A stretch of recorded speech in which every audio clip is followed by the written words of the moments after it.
ASV valsts departamenta īpašais sūtnis holokausta jautājumos Duglas Дэвидсons. U.S. Department of State Special Envoy for Holocaust Issues, Mr. Дуглас Дэвидсон. Mr. President, Mr. Mayor, Mr. Acting Prime Minister, ladies and gentlemen, and honored guests and members of the Jewish community, it is an honor for me to be invited to speak here today on Holocaust Memorial Day in Latvia. Today we commemorate the 72nd anniversary of the burning of the Great Choral Synagogue in 1941. We've also come together to remember and to mourn the several hundred people who were trapped inside the synagogue as it burned and so atrociously lost their lives. They were unfortunately but a small percentage of the tens of thousands of Jewish citizens of Latvia who perished during the Nazi occupation of this country and during the Holocaust.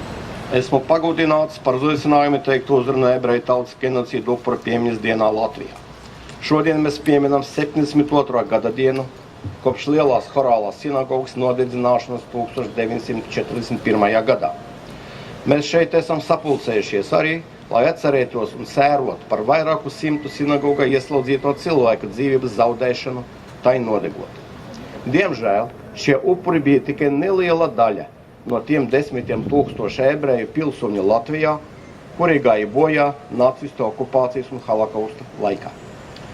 The destruction of the Great Choral Synagogue is symbolic of the larger destruction wrought upon Latvia's once thriving Jewish community during the Holocaust.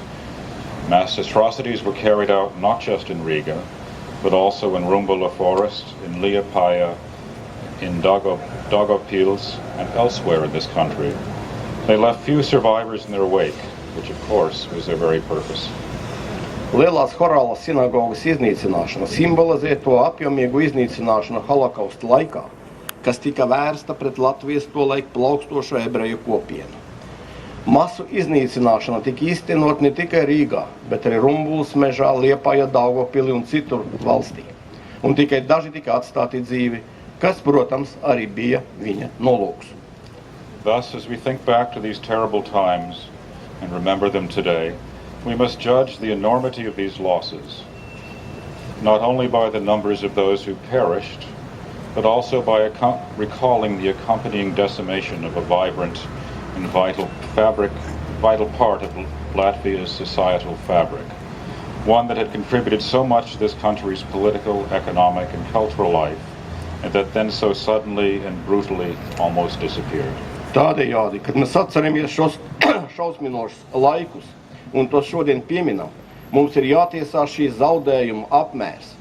Ne tikai pēc bojā gājušo skaitā, bet arī atceroties to, ka tika iznīcināta aktīva un nozīmīga daļa no Latvijas sabiedrības, kas tik daudz tika ieguldījusi valsts politiskajā, ekonomiskajā un kultūras dzīvē.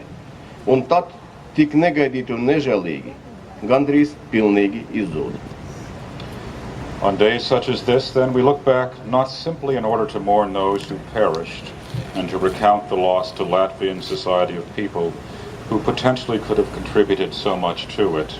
We also look back in order to study the past so as not to repeat its mistakes and so as to be ready to recognize the signs of any impending new catastrophe before it occurs.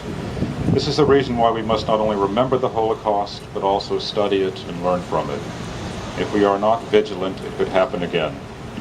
Tādās dienās kā šī mēs atceramies ne tikai, lai sērotu par bojā gājušiem un vēlreiz pieminēt to cilvēku zaudējumu Latvijas sabiedrībai, kuri potenciāli būtu varējuši tai tik daudz dot. Mēs arī skatāmies atpakaļ, lai izpētītu pagātni, lai nepieļautu tās kļūdu atkārtošanos un lai būtu gatavi atpazīt jebkāda veida jaunu katastrofu pirms tās izcelšanās. Šis ir iemesls, kāpēc mums ir ne tikai jāatceras holokausts, bet arī tas jāizpēta un jāmācās no tā.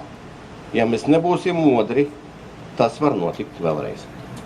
But today we can also take hope. Latvia's democracy is strong and has proven its ability to weather the many storms that blew its way in the 20th century and to survive and prosper As a result, it is now thoroughly embedded in Euro-Atlantic institutions and is a strong friend and partner to the United States.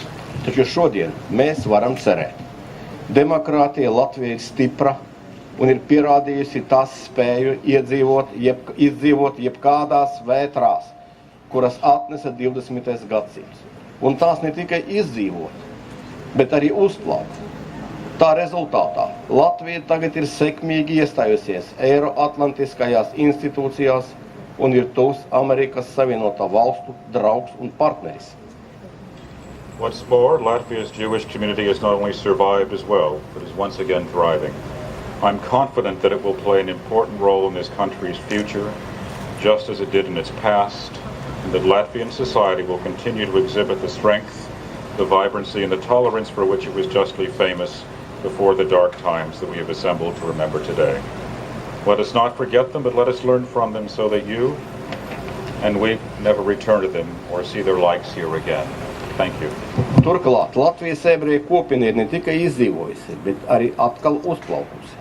Esmu pārliecināts, ka tā ieņems nozīmīgu lomu šīs valsts nākotnē, tieši tāpat, kā tas bija pagātnē, un ka Latvijas sabiedrība turpinās izrādīt spēku, dažādību un toleranci, par kuru tā savulaik bijusi ievērojama pirms tumsas laiku iestāšanās, kurus mēs šodien atceramies šeit. Lai mēs tos laikus neaizmirstam, bet mācamies no tiem, lai jūs un mēs nekad neatgrieztos tam līdzīgajos laikos šeit atkal. Paldies!